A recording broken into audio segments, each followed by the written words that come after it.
Hi everyone, and welcome to video number 2 on Henry VIII and his ministers, 1509 to 1540. So let's start at the beginning. 1509. The king is dead. Long live the king. Henry VII has died, and his son Henry is set to become possibly the most famous king of all, King Henry VIII. He's replaced his father. What sort of a country was Henry taking over? That's what we're going to have a look at in this video. We're going to examine English society and English government. Now, first of all, England. Roughly 2.5, maybe 3 million people. You've got to remember it was still recovering from the Black Death over a century before, back in 1347, 1348. Of these people, 2.5 million, over 90% lived in the countryside. Those who lived in the towns weren't the massive cities that we have today. No, they lived in towns that were often surrounded by walls. Gates would be locked at night. Of course, feeding the population was a huge task back then. The harvest was vitally important, because if the harvest failed, people faced hunger and possibly starvation. This was the England of 1509. Money, obviously, is very, very important, and money was earned and depended on trade. Now, there's two main types of trade in England when Henry VIII becomes king. The first, very important, was wool. There he is, Shaun the sheep. It was wool, the wool trade. Sheep farming, trading in wool, made certain peoples, the nobles, the landowners, very, very wealthy, because the wool was exported to Europe, places like the Netherlands. It helped develop ports here in England, such as Bristol and London, because obviously the wool had to be sent abroad. Now, I suppose you could say you'd have to be barking mad not to get involved in the wool trade. Sorry about that, terrible joke. Because obviously, if you wanted to sell your wool, you'd have to try not to fleece the buyers. That's my second bad joke. Sorry, no more about that. I really should feel quite sheepish about such jokes. No more. 3, that's it. 3 and you're out. Let's get back to serious stuff. Traders made a huge profit from wool. The king himself also made a big profit from wool. Any idea how? Because when wool would be exported, they would have to pay a tax which would go to the king. So it was good for the king. The landowners wanted to make sure that they could keep enough sheep safe on their land, and therefore they introduced something called enclosure, which is protecting their land, which was good for them, but it reduced the amount of common land, and it was bad for the ordinary people. So the woolen trade, hugely important at the start of King Henry VIII's reign. The second trade, also very important, was trade in cloth. Now, the cloth would be woven here in England, parts of England like Yorkshire, the southeast and the southwest. The cloth trade, was very much dominated by the merchants, who organised themselves into little groups or clubs known as guilds. And they also became quite wealthy from the trade of cloth.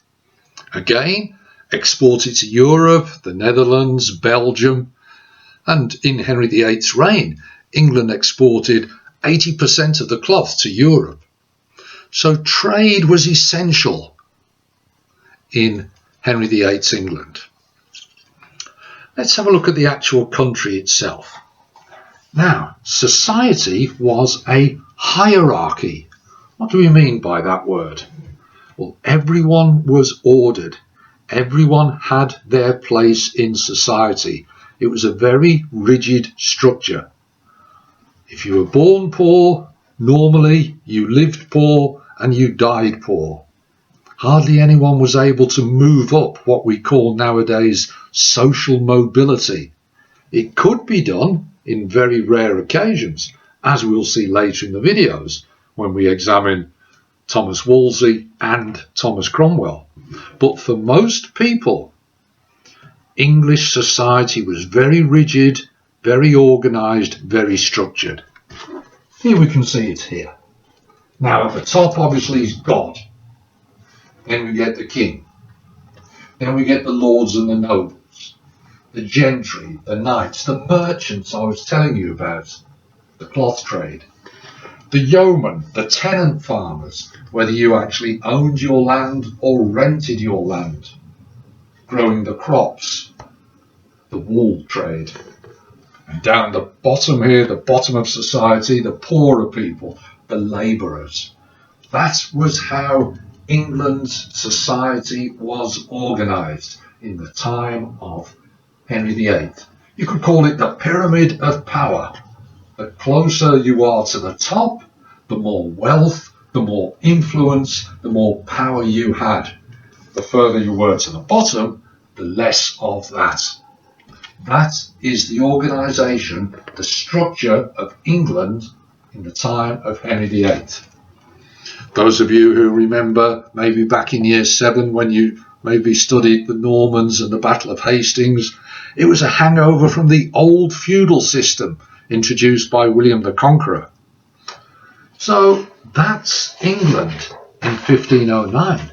That's how it was organised. But a second question we need to study: how was England governed in 1509? How did government work in England? What were the key features? Sometimes they ask you this in an exam. You have to describe 2 key features, and they might, for example, pick on the government of England. Well, let's have a look. Now, let's have a look.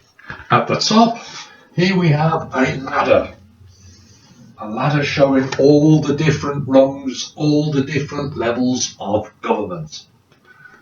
Right from the very top, of course, we have the king. The king, the crown, made all of the decisions, important decisions, maybe when to go to war. The king would call parliament. The king would appoint advisors, ministers, but the king would be expected to listen to some advice. Whether he acted upon it or accepted it, he was supposed to listen. So at the top, very, very much, we have the king. And in 1509, that's a 19-year-old Henry VIII. So below him, we have the Privy Chamber, the closest friends of the king, nobles, powerful people. They informed the king. They tried to influence the king. The king could ignore their advice, of course, because the king made the final decisions. But they are a group of his closest friends, the Privy Chamber. Now, ironically, in that small group, the best job, anyone know what the best job was? Well, it was called Groom of the Stool. Groom of the Stool. What did that involve? Ladies and gentlemen, helping the king go to the toilet. I think we'll leave it at that. Now, we would say that's possibly one of the worst jobs. But it was all about access to the king. If you could be near the king, you can influence the king, talk to him, suggest things to him. It was a very, very powerful group, the Privy Chamber. Below the Privy Chamber, we have the royal household, nobles and servants. Now, of course, the servants are there to prepare the food, to look after the king, to provide all the care. The nobles are there, maybe not quite as close to the king as in the Privy Chamber. There might be more of them in the royal household, but they are still there, close to the king, advising the king. Then we move down to the Royal Council. Again, we see the nobles, often the same people, but also this time churchmen. They gave advice. maybe people with professions, jobs such as lawyers, maybe the Lord Treasurer in charge of money. They would have meetings with the king, sometimes daily, sometimes weekly, discussing administration, paperwork, finance, helping the king to govern.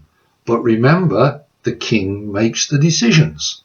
These are merely advisors or helpers to the king. Below the royal council, we have the court. Now, each king was expected to have a court, often hundreds and hundreds of people, to show their wealth, to show their magnificence, to show their power.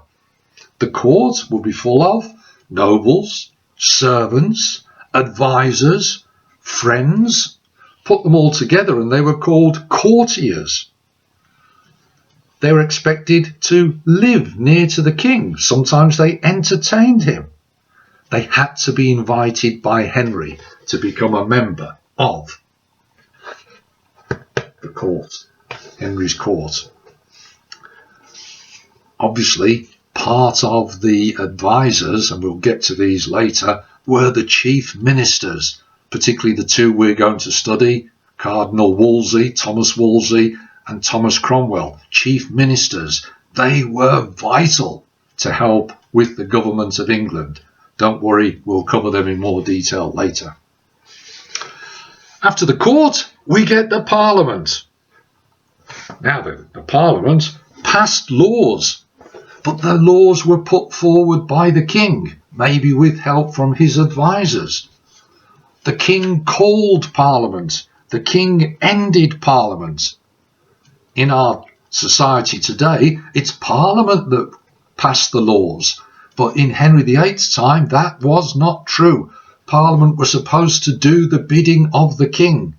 So if the king had decided, remember, decisions, the king's made a decision, England is going to go to war, the king will call Parliament because he will need Parliament to agree the taxes to pay for the war. Parliament, of course, included the House of Commons and the House of Lords, which had the bishops. They all tended to be quite wealthy men. It was all men at that time, ladies and gentlemen. Go back to our pyramid of power, the gentry, the merchants, the knights, the nobles, they may well be in the Parliament. And finally, right at the bottom, still doing a very important job for the king though, justices of the peace, nobles, large landowners, and they were in charge of their local area, making sure that peace and law and order was maintained for the king, doing the job for the king. That was how England was governed at the start of King Henry's reign. So, we've seen society, English society, the pyramid, and we've seen the English government, the system of government, the ladder. Just before we finish, ladies and gentlemen, remember I said an exam question. Describe two features of Henry VIII's government. That's a typical exam question. 4 marks. Well, let's do one together. Describe two features of Henry VIII's government. Well, first of all, make a simple statement. I don't know, let's have a think. The king had the authority to call and end Parliament. Full stop.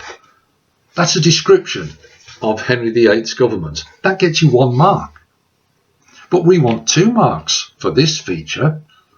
So I need to put in a bit of a supporting information to help develop that. So let's go back to our statement. The king had the authority to call and end Parliament. 1 mark. This shows how powerful he was, as Parliament was usually just doing what the king wanted. For example, raising taxes to support the king's decision to go to war. Full stop. Can you see that that's a better answer? You've done the description, the king's in charge of Parliament, And then you give them some supporting evidence, supporting information, because this is what happened. Parliament then just gave taxes to support the king's decision to go to war.